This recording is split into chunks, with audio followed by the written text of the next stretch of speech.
E aí, galera, estamos aqui em São Paulo, tô junto aqui com o Murilo e hoje a conversa é Deep Web. E quando fala de Deep Web, né, Murilo, assim, o negócio já começa a ficar... eu acho que as pessoas já imaginam algumas coisas aqui. Bom, só para apresentar o Murilo, eu acho que o Murilo é o cara por trás da Deep Web Brasil, correto? Certíssimo. Deep Web Brasil é um projeto aí que começou há pelo menos uns 5 anos, tá? A página e o canal nasceram com pouca diferença. A página veio primeiro, o canal veio depois. A página inicialmente começou para quebrar os tabus e mitos acerca do tema. Tabus e mitos, aliás, assim, galera, quando se fala, é a mesma coisa de IoT, né? Quando a gente vai gravar IoT, quando a gente vai, às vezes está num evento, ou quando a gente está até mesmo no bate-papo com o cliente, né? Vem o que o Murilo falou, que são esses mitos, né? A boneca humana. Foi um desses. Acontece que, desde os 14 anos eu acesso a Deep Web. Então eu participava de comunidades do Orkut e ficava lá sempre antenado no assunto. E esse é um mito muito antigo. Fiz um curso técnico em informática e o meu professor de informática na época falou: "Pô, vocês já ouviram falar de Deep Web?" Aí o pessoal ficou: Não, o que é Deep Web e tal?" Ele: "Lá você compra uns escravos, tem as bonecas sexuais humanas." Aí eu pensei: "Pô, cara, se eu que sou um aluno sei o que é Deep Web, esse professor nem sabe o que está falando, o que eu tô esperando para criar uma página para ganhar uma visibilidade e conseguir passar um conteúdo certo para as pessoas?" E sem pagar nada, a gente conseguiu alcançar mais de 1 milhão de pessoas justamente pelo conteúdo honesto e direto sobre o tema, sem mentiras. E uma coisa interessante, né, quando se fala de Deep Web, e que eu acho que vale trazer, é que tem muita coisa bacana. Não estou falando do conteúdo, não estou falando das pessoas que às vezes se utilizam, né, por ter um certo anonimato, por estar mais, digamos, escondido, né? A gente naturalmente tem usos escusos, tem algumas coisas, né, erradas, mas tem muito ensinamento, eu acho, principalmente na parte de segurança, na parte de colaboração, eu acho que tem muita coisa bacana, né? A Deep Web, ela é palco da liberdade de expressão e da liberdade também de conhecimento. Então, por mais que a gente fale, pô, direitos autorais lá não tem, passa pirataria, passa tudo, passa de certa forma o conhecimento, por mais que atropele o trabalho dos outros, de uma maneira livre. Então, quem quiser se aprofundar em determinado assunto, que seja o de segurança, informática em geral, pode conhecer a Deep Web. Circula livremente vários tutoriais da área. Inclusive, até curiosidade, você falou da parte ruim da Deep Web. Vendem vírus lá também. O código ransomware é um vírus que está bem na moda aí. E o código fica lá exposto. Inclusive, se você tiver conhecimento e quiser alterar o código, aumenta o preço dele, você leva uma parte do dinheiro. É prática comum em fóruns e mercados. Esse é o lado que eu acho ruim da coisa, né? O livre tráfego de informação, a parte toda, né, de pirataria e tudo mais, eu acho que muita gente vai contrário a isso, mas uma coisa que é interessante a gente trazer cara, isso está no nosso dia a dia, ou seja, se você descer aqui, a gente está do lado da Avenida Paulista, se você descer aqui do lado, você tem pirataria, né? Não necessariamente por isso você vai aderir. Ou seja, é uma questão de você estar ou não entrando naquela prática. Eu vejo hoje um negócio muito bacana, e principalmente na ideia do anonimato, e não na ideia do anonimato para a prática de crimes, né? Mas na ideia do anonimato como realmente um uso para evolução, às vezes, de outras coisas. Tá? E eu vejo isso dentro da Deep Web tratado de uma forma muito mais forte, né? Até pelas práticas que a gente vê que acontecem lá dentro. Explica um pouquinho, Murilo, como é que funciona para a pessoa acessar, né? Para quem nunca viu, ou seja, quem está chegando aqui agora e diz assim, não, eu nunca vi, nunca me interessei, cheguei no mito da boneca humana, dos negócios, do tráfico, da porra toda e esqueci, né? Não fiz a compra lá, né? É a mesma coisa do pessoal que combate bitcoins, né? Diz assim, não, bitcoins é uma moeda usada só para isso, só para aquilo outro. Mas, gente, vamos para o conceito que é uma coisa que pode ser uma moeda mundial, é um negócio que, assim, pode modificar, entendeu? Mas a gente, às vezes, só vê um lado. Como é que funciona? Deep Web é o seguinte: você tem várias vertentes dela Então tem aí as 4 redes mais famosas, né? Tor, Freenet, 2P e Zeronet. Para acessar o conteúdo de cada uma, todas são sites, você precisa baixar o respectivo programa para cada um. O Tor, que é o mais famoso, vamos focar nele. Tor Browser. Vai colocar no Google Tor, vai aparecer torproject.org, se eu não me engano, que é o site. Vai baixar. Baixou, vai abrir uma tela, um navegador comum, como se fosse o Firefox, o Chrome, e por lá você vai ter que começar a buscar os sites. Buscar os sites é um pouco mais complicado, justamente porque não tem uma lista de sites, ele não te oferece isso, então você vai ter que pesquisar, por exemplo, no Google mesmo, e os sites eles não têm endereço fixo, então não é google.com, vai ter axyz2222.onion. E assim você vai buscando os endereços. Tem que tomar cuidado porque, justamente por não ter nomes, os sites, na barra de ferramentas, na barra de endereço, você pode acabar encontrando algum conteúdo ruim. Da parte de segurança, o anonimato e a criptografia, o Tor já pega e faz por si só. Tem pessoas que gostam de colocar uma VPN para conseguir rodar um anonimato melhor. Porém, vou até te dar um exemplo aqui. O fator humano é o que prejudica o anonimato na Deep Web. Você vê que os crimes dificilmente são combatidos por lá, apesar de a polícia estar em cima, investigar, e é global isso, é no mundo. Acontece que por um furo seu, você pode se comprometer. Já ouviu falar do Silk Road, o maior mercado da Deep Web? Tinha no Tor, tinha na E2P. Ross, o dono dele foi preso porque comentou em um fórum usando o nome dele real. Esse fórum estava sendo monitorado. Então não foi uma falha da ferramenta, foi uma falha humana. E é assim que muitos humanos lá rodam. Isso no quesito de mercado negro, pornografia infantil, fora outros meios e métodos também, que são arquivos maliciosos que a própria inteligência coloca lá para conseguir quebrar parte do anonimato e rastrear as pessoas. Então, tirando a parte da falha humana, o Tor, ele, assim como as outras redes, são praticamente perfeitas quando se trata do anonimato e criptografia. Quando se fala de falha humana, né?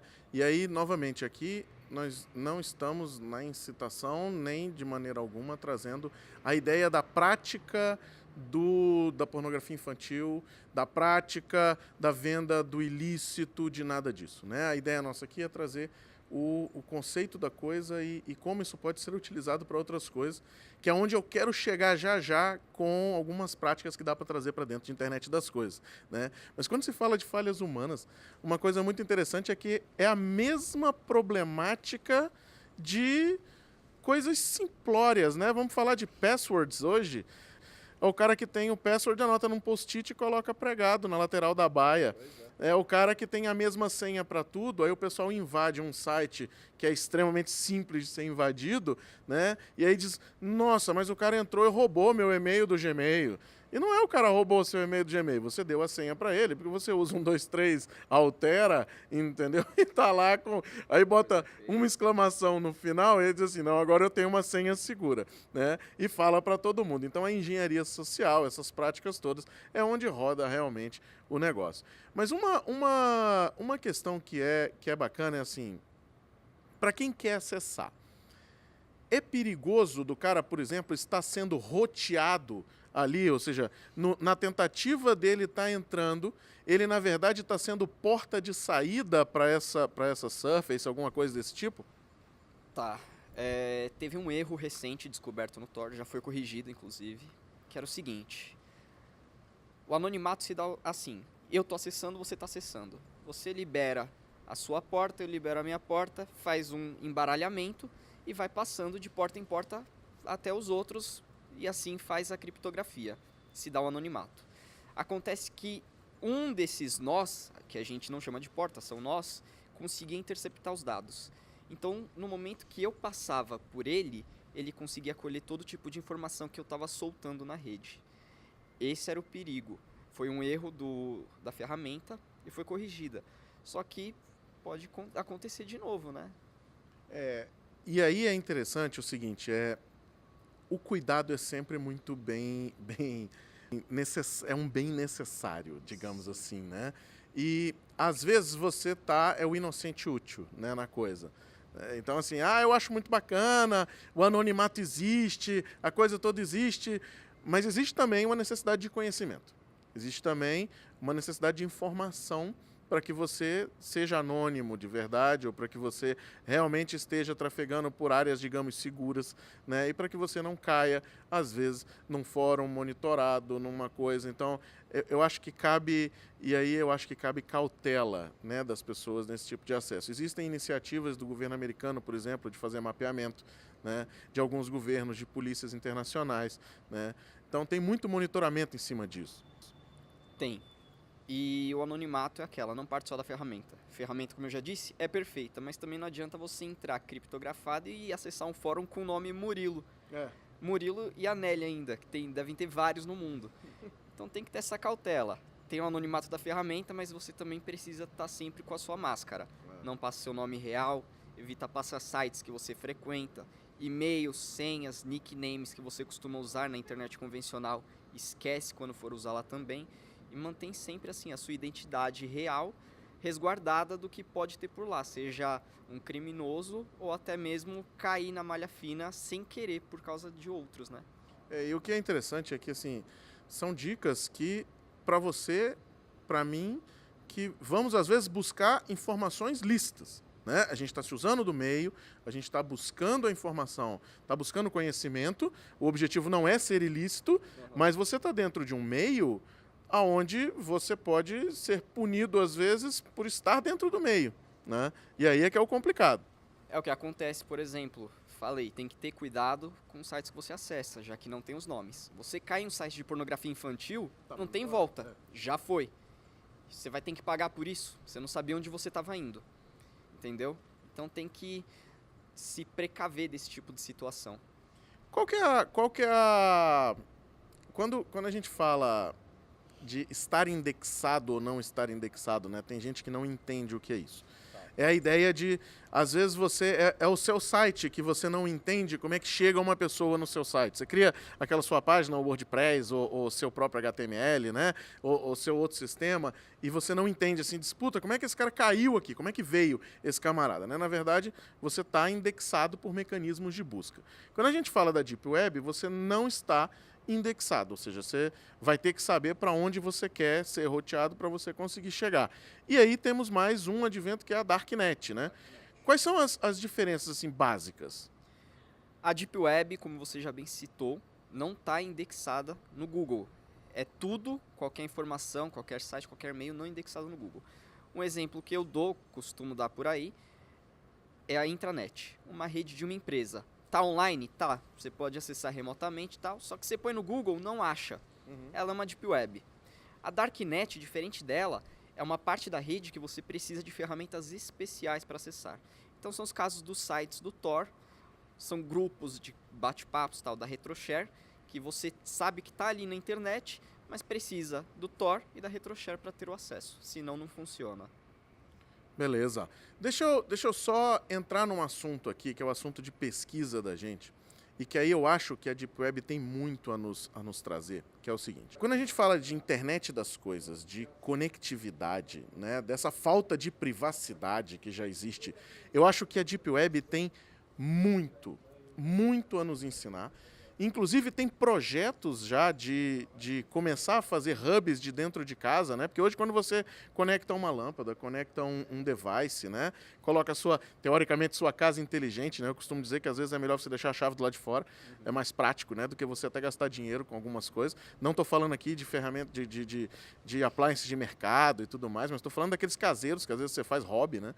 E o que você acha que a Deep Web tem a contribuir com esse mercado, né? Eu vi algumas iniciativas, Murilo, de você colocar hubs de IoT com endereços, né, nós aí tipo .onion, ou seja, eu conseguiria fazer esse roteamento teoricamente seguro, né? E eu estaria fora, né, daquele tradicional.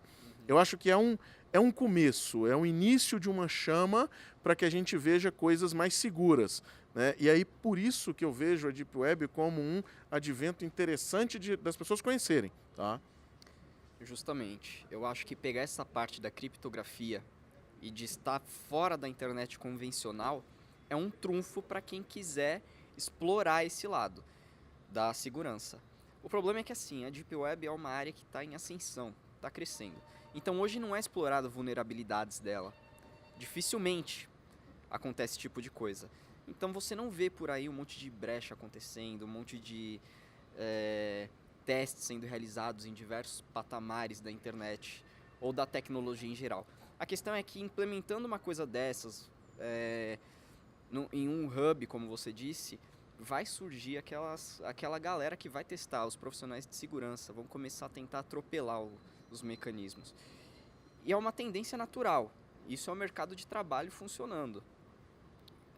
Então eu digo que hoje é uma alternativa a ser estudada, a ser explorada e com certeza é segura. No dia de amanhã, a gente já não sabe.